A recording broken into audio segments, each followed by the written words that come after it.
Hey guys, and welcome back to another video on the channel. In today's video we're going to be looking at the Victorian Specialist exam for 2020 Calc 3 paper. I'll split this video into two parts. I'll do a part 1 and a part 2, but let's get straight into it. So pretty much this is from the Australian Victoria syllabus 2020. So let's get straight into it. Non-calc, all these conditions here, but you can read that about the test. Let's just get straight into the question. So question 1. A 2 kilogram mass is initially at rest on a smooth horizontal surface. The mass is then acted by two constant forces that cause the mass to move horizontally. So we can see the diagram here, which is what it's talking about. One force has a magnitude of 10 newtons, so this one here, and acts in a direction of 60 degrees upwards from the horizontal. The other force has a magnitude of 5 units and acts in a direction of 30 degrees upwards from the horizontal, as shown in the diagram. So this diagram is pretty much explaining all that information there. Find the normal force reaction in newtons that the surface exerts on the mass. Okay, so the normal force is pretty much the force acting perpendicular to the surface. So that would be your normal force here. So what we've got to do is pretty much just look at the vertical forces pretty much. So the way we do that is we've got to break these into their vector components. So this is the vertical force, and so is this. Now the normal force will be this force here. Now we don't know what it is at the moment. However, we do know the force downwards. So the force down is going to be the force due to gravity pretty much. And that's going to be equal to the sum of this force, which is the normal force we'll call R, and this force here. So we'll go R plus, and then this force here is going to be, this is opposite, so this is going to be 5 sine of 30 degrees, because if you use trigonometry that's opposite and that's hypotenuse, so therefore that force there is 5 sine of 30 degrees. R we'll just leave as that because we don't know what that is. That's our normal force, what we're trying to find here. You usually label R as the normal force in math, but in physics you usually do with an F with a subscript N. This force here will be plus 10 sine 60 degrees. And that will be pretty much all of our vertical forces. So the force due to gravity, we know what that is. We know that force due to gravity is your mass times acceleration due to gravity, which is 9.8. But for now, we can actually just leave it as g, because we know g is 9.8. So we can go, our mass, which is 2 kilos, 2g equals r plus, now you have to work out sine of 30 using a special triangle. So let's just draw one here. If we drew our 60, 30 degree triangle, we know this is root 3, this is 2, and this is 1. So opposite hypotenuse, so sine 30 is a half, so times that by a half, that 5. And therefore sine of 60 is going to be root 3 on 2, so plus 10 times by root 3 on 2. Let's see if we can zoom in a little bit. Let's try that. There we go, that's a bit better. Okay, so what we have here is pretty much we want to make R the subject because we've defined R as our normal force. So if we were to rewrite this, I'm just going to write it like down here in this other question bit. So R is going to be pretty much move that over to the other side. Actually, we'll move these guys overwards. So it'll be 2g minus 5 on 2 minus 10 root 3 on 2, which we can actually simplify because 10 divided by 2 is 5. So we can simplify that as 5 root 3. So if we want to write our answer here, it's just 2 marks. So all we're going to do is I'm just going to remove this because we'll need the room for the rest of the question pretty much here. So your normal force R is going to be 2g minus 5 on 2 minus 5 square root of 3. And that's pretty much it. Only worth 2 marks. All you probably need to do is just show this, and you should be good. Yeah, that's about it. Alright, let's take a look at question B now. So find the acceleration in the mass. Okay, so the acceleration, pretty much we've got to look at it, what's actually happening. Now, this block is staying still vertically. However, it begins to move horizontally. So when they're talking about acceleration, they're not talking about this stuff here, the up and down. They're talking about left and right. Now, we pretty much got to work out which side's going to win. So we got to work out, all right, which force is greater? So is this force greater or is this force greater? Now you might be thinking, alright, it might be 10 newtons, but look how big that angle is. Because that angle is really big, that means that vertical component is very large, meaning this component isn't as big. So we actually got to work out that component there. So we'll call this, let's rub this stuff out now because we don't need it anymore. We might need that triangle again. So this force here is going to be 10 cos of 60 degrees. And this here is going to be 5 sine, not sine, cos 30 degrees. Righto. So cos of 60 degrees is a half, so this turns into 5. Cos of 30 degrees is root 3 on 2, so this is going to be 5 root 3 on 2. Now, which side pretty much wins? You've got to know which number is bigger. Now, I know for a fact that this side is going to win because root 3 is approximately 1.7, okay? You're dividing by 2, so this number here is going to be less than 5 because you've got 5 times by approximately 1.7 divided by 2. So this side's going to win. So the block will move this way over time, okay? At first, I actually thought this one might win because it's got a lower angle, but this one will dominate pretty much still. Okay, so what we're pretty much going to write is, all right, acceleration, we know force is mass times acceleration, okay? So the sum of the forces in the x direction is going to be pretty much this force here, so we'll go 5 cos 60 degrees. Now it's going to be minus this one here, 5 cos of 30 degrees, because they're different directions. And I put this one as positive because this one's going to be winning pretty much. And that's about it for forces in the x direction. If we rearrange this formula, we know acceleration is force divided by mass. So actually, yeah, that's all good there. But we can actually just replace pretty much force. We can actually just replace the m with 2. So your force is 2a. So that means we have 2a equals 10 cos 60 degrees minus 5 cos of 30 degrees. Divide both sides by 2. So we have now cos of 60 degrees we worked out as 5. So this will be 5 on 2.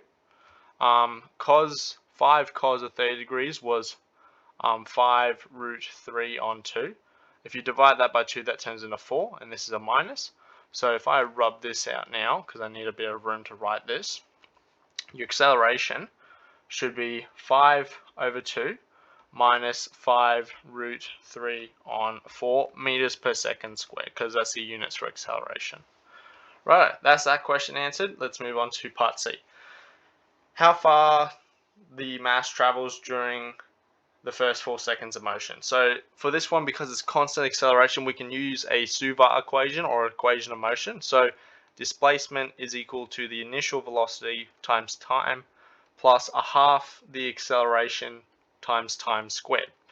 The initial velocity is 0 because it's accelerating and it hasn't been starting at pretty much a push. So we say that is initial. Oh, it's also initially at rest. We can read that there as well. So that term is gone. So your displacement is pretty much going to be your distance pretty much, and we also get given a time, so t equals 4. So we know what acceleration is and we know what time is, so all we got to do is plug that into the equation. So we have a half times by 5 over 2 minus 5 root 3 on 4. T squared, t is 4, square that is 16. So what we're going to have is displacement is 8 5 over 2 minus 5 root 3 on 4. If you want, you can leave it like that. It doesn't really matter. But if you really want to make this a bit more proper, go 8 times by 5 divided by 2 gives you 20. Then go 8 times by 5 divided by 4 gives you 10. So you have minus 10 root 3. So your displacement is that many meters. Now you have to leave it like this because it's non-calc and you can't actually work out that exact number. So that's how you answer question 1 for this paper. Well, first question. Let's move on to the next one. Righto, so evaluate the following integral given in the form of this, where a, b, and c are real numbers. Okay, so straight off the bat, I'm looking at this and I'm thinking, okay, that's pretty much a u substitution or a linear sub. So I look for pretty much the bit I want to turn into my u. So I'm not going to turn that into my u because I'd have this square root stuff down here. So I'm going to make this what's inside the square root my u in this case here. There's a terrible highlighting. So what I'm going to go is, alright, linear sub. Or I'm going to go let u equal 1 minus x. Okay. Now, if I make this sub, I need to replace this with a du. So if I differentiate that, I get du on dx equals -1. So that means du is equal to negative dx. Okay. Now I also need to change my bound. So this is when x is equal to -1, and this is when x is equal to 0.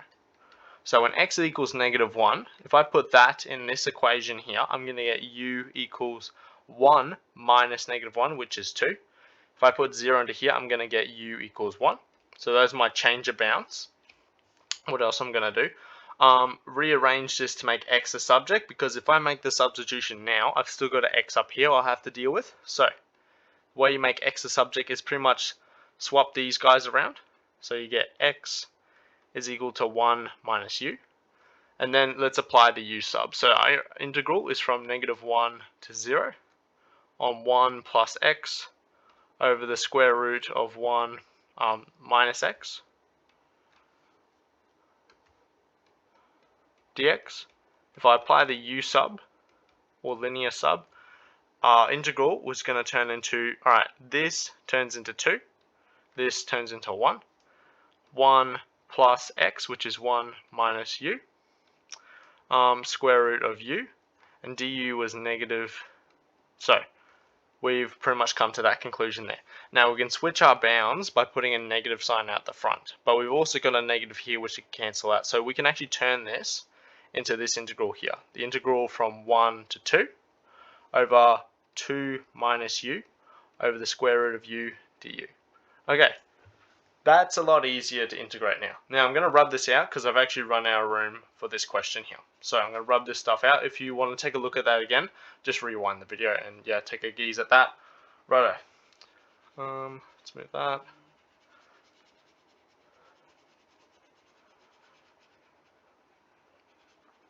And I'm just going to write my integral up here. So the integral from 1 to 2 of 2 minus u over the square root of u du. Now I can actually just keep working in u now because I changed my bounds. I don't need to ever go back to x because I counted for that when I changed my bounds. So now I'm just going to change how this looks to make it easier to integrate. So the square root of u, well, 1 over the square root of u is the same as u to the power of -1/2, is it not? So what I can do is rewrite that as 1 to 2 over 2 times by u to the -1/2 minus u times by u to the -1/2 du. I can apply my index laws here. So add the exponent, so that turns into 1/2, and this pretty much just goes away. So that's 1/2, and that's it there. Right. Du. Okay, so now that I've got it looking like that, that's a lot easier to integrate. So now we just integrate it. So add 1 to the power, divide by a new power. So what I'm going to get is 2 u to the -1/2 plus 1 over -1/2 plus 1 minus u to the 1/2 plus 1 divided by 1/2 plus 1 with our bounds 1 and 2. Okay, so -1/2 plus 1 is equal to 1/2. If you divide by 1/2, that's the same by timesing by 2. So this turns into 4 here. -1/2 plus 1 is going to be 1/2, so this will be 1/2 up here. This is going to be 3 on 2, so 1/2 plus 1 is 1.5, or 3 on 2. If you're dividing by that, you tip some time, so this will be 2, and this bottom bit will be 3. And this bit here will also be 3 on 2. So what I've done is pretty much change how that looks. So I'm going to rub that out so I can move it a bit closer so you can see the steps a bit more clearly. Minus 2u to the 3 on 2 on 3 with our bounds 1 and 2. Okay, now that that's sorted, we just plug in our bounds now to get our pretty much our answer. Now our answer needs to be in this form up here. So we need to write it pretty carefully. Okay, so if we sub in 2, this is what we're going to get. 4 times 2 to the power of 1/2 minus 2 times by 2 to the power of 3 on 2 over 3 minus 4 times by 1 to the power of 1/2 minus 2 to the times by 1 to the power of 3 on 2 all on 3. And now we've just got to simplify this. So now I'm going to get rid of this now, so I have pretty much room. Let's break this bit down. So this bit here is just going to be 4 square root of 2. There's nothing more we can simplify there. If you have 2 to the power of 3 on 2, you can pretty much apply one of the index before the other. So if I apply the index first, the cube, I get 2 cubed all to the power of a half. So in other words, I get the square root of 8. Now I'm going to leave it like that for now, so I'll have minus the square root, it will be 2 square root of 8 on 3. That's that bit simplified. So for context, that's that bit, and this is that bit at the moment. Right, let's take a look at the rest of the stuff first. This stuff's actually pretty easy. That just turns into minus 4. Apply the negative there, so it'll be plus, and this will just be 2 on 3. Okay. Yep. Minus. Did we forget a negative somewhere? No, I don't believe we did. Minus. Okay. Alright, so minus 4 is the same as pretty much negative 12 on 3. So if you have minus 12 on 3 plus 2 on 3, that turns into 10 on 3. So that simplifies that bit there. So that will be 10 on 3.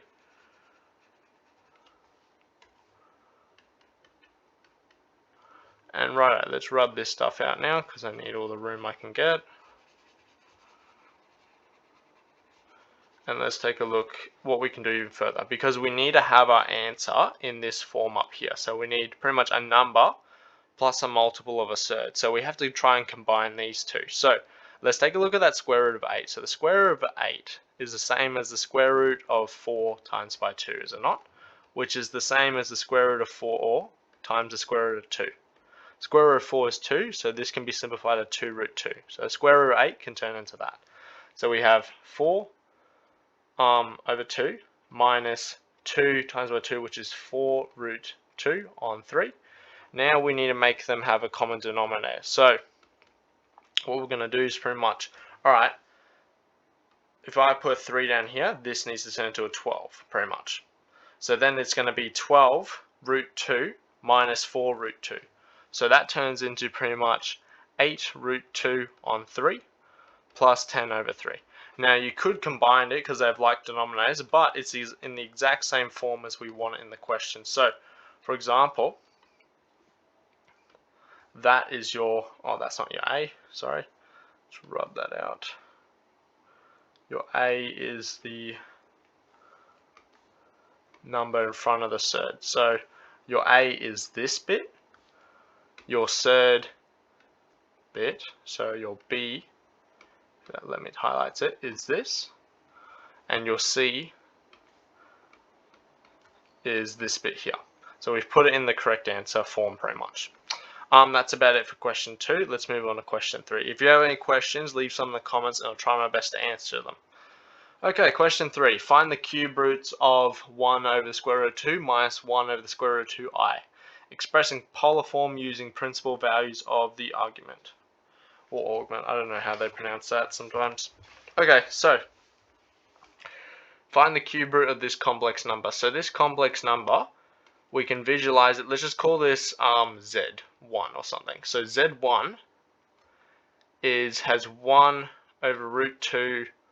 That's a terrible diagram. Let's draw the argand diagram a bit better. So we're just trying to visualize where this guy is pretty much, because we need to convert it to polar form to find this cube root. So this is 1 over root 2. So this is your real axis, and this is your imaginary axis. So that corresponds with the real, and this corresponds with the imaginary. And your imaginary unit is negative 1 over root 2. So your complex number is here. So if we want to put in polar form, we need to 1, find the length of this, and 2, find this angle here. So we can find the angle by pretty much creating this triangle here. Alright. So we know this side length, this is 1 over root 2, and we know this side length here, it's 1 over root 2. Now you can simplify 1 over root 2 by multiplying it by root 2 on 2. The reason we do that is because it rationalizes the denominator. So if you actually put that in your calculator, it's going to turn into root 2 on 2. The reason it does that is because, alright, this top bit, that's root 2 on 2. But if you go root 2 times by root 2, that's going to be 2, because that's the same as 2 to the power of a half times by 2 to the power of a half. Add those indices, and that's 2 to the power of 1. So if you put that number in your calculator, it turns into that. We're going to turn it into that one just because it's easier to evaluate. So what we're going to do pretty much is, alright, put that and find the length of this. So the way we do that is because this is a triangle, so this is right angle, so we can use Pythagoras theorem. So this is going to be z modulus. So the modulus of z is going to be the square root of root 2 on 2 squared plus root 2 on 2 squared. Okay? So the modulus of z is going to be the square root. If you apply the square, that square root is going to cancel out, so you're just going to have 2. If you square the bottom, you're going to get 4, plus, and then the same thing here. Both of them simplify to a half, so you get a half plus a half. So you get the square root of 1 is the modulus of z, or the length of it. So that's just going to be 1 pretty much. Okay? So we found that length is 1. Now we've got to find that angle. So now we're going to rub this out and just do some basic trigonometry. So what we have is the adjacent side and the opposite side. We don't have the hypotenuse, well now we do, but we could have worked it out without the hypotenuse because we could just use tan theta.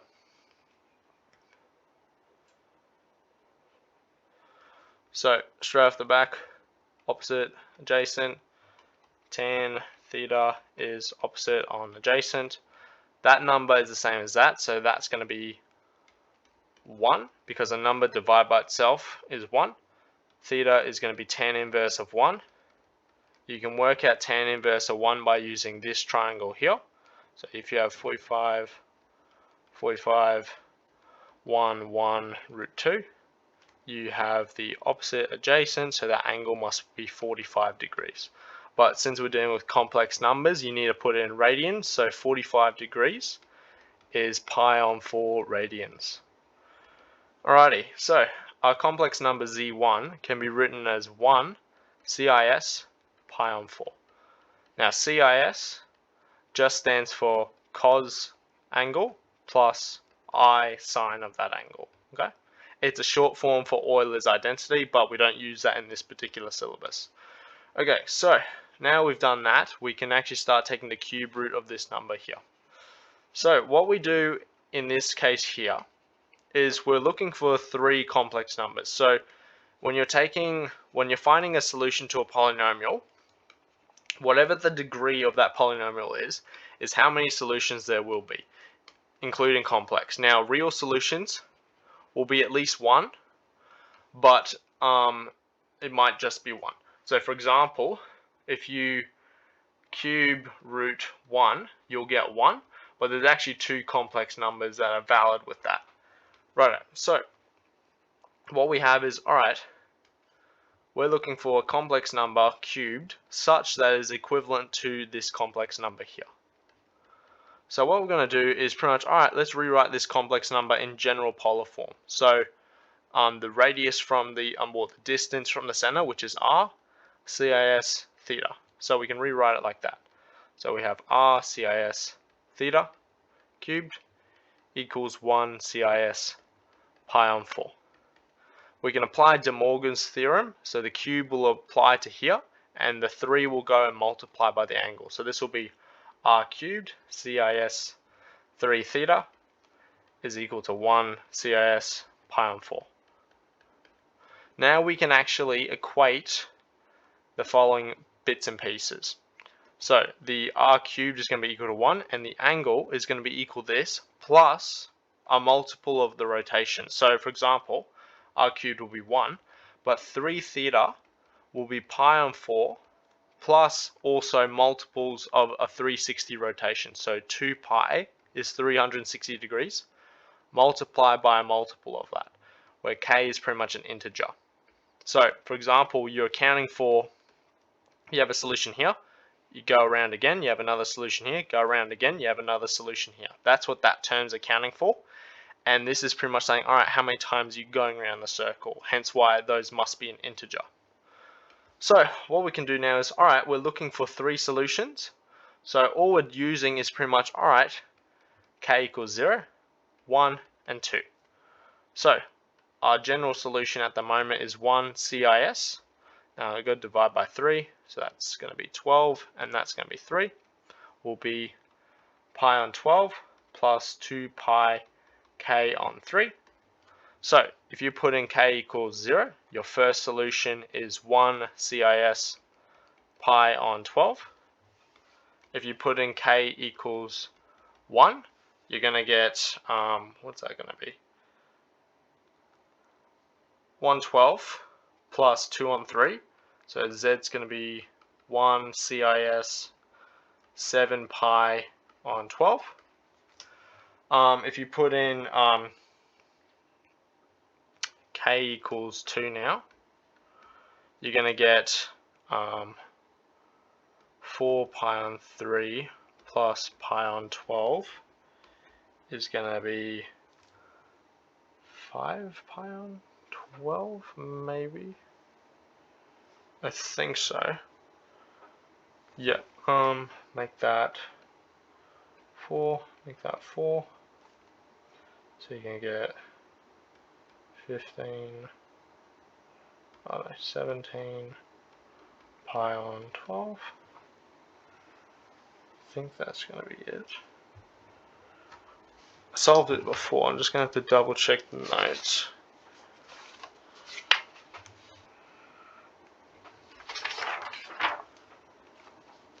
Pi on 4, that's it.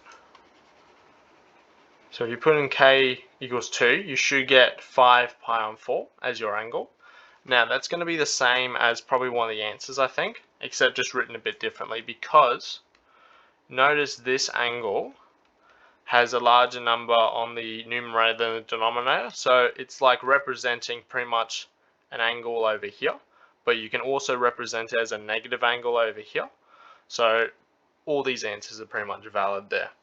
If you have any questions about how we got to all these points here, leave something in the comments and I'll try my best to answer them.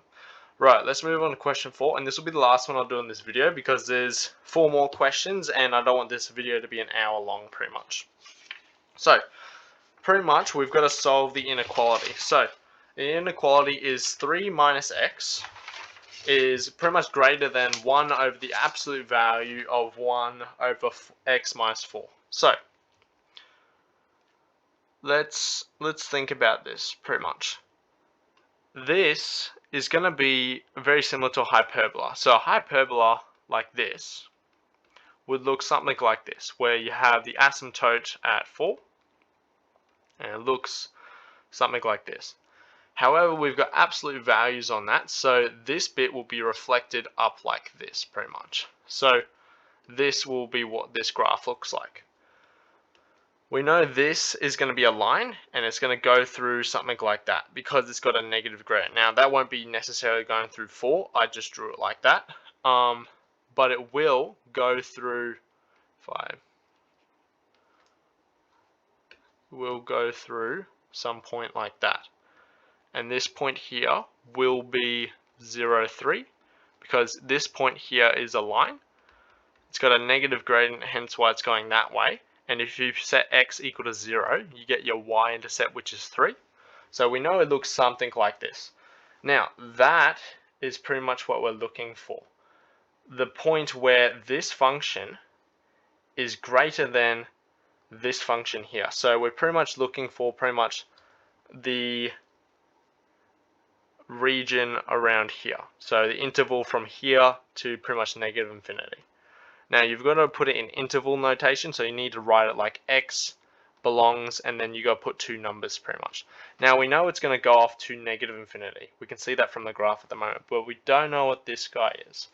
So we've pretty much got to try and solve for that equation. Now, x must be, we cannot have 0 down here. So that means x cannot be equal to 4 at all. Hence why there'd be an asymptote here. So the way we rearrange that is we rewrite the absolute value pretty much like this, 4 minus x. So no matter what value of x we put in, it won't be 0. So now we rewrite it like this. So 3 minus x is greater than 1 over 4 minus x. And now pretty much we solve for x. Multiply both sides by this expression here. So what we're going to get is pretty much 4 minus x multiplied by 3 minus x is greater than 1. Now we're going to multiply first these guys in here and then these guys in here, because now we're going to get pretty much a quadratic equation. Because we wouldn't be able to solve it straight away because this isn't equal to 0 or greater than equal to 0. So you'd only be able to solve it if you have a 0 on this side, but we need to turn this into quadratic and then move this guy over across pretty much.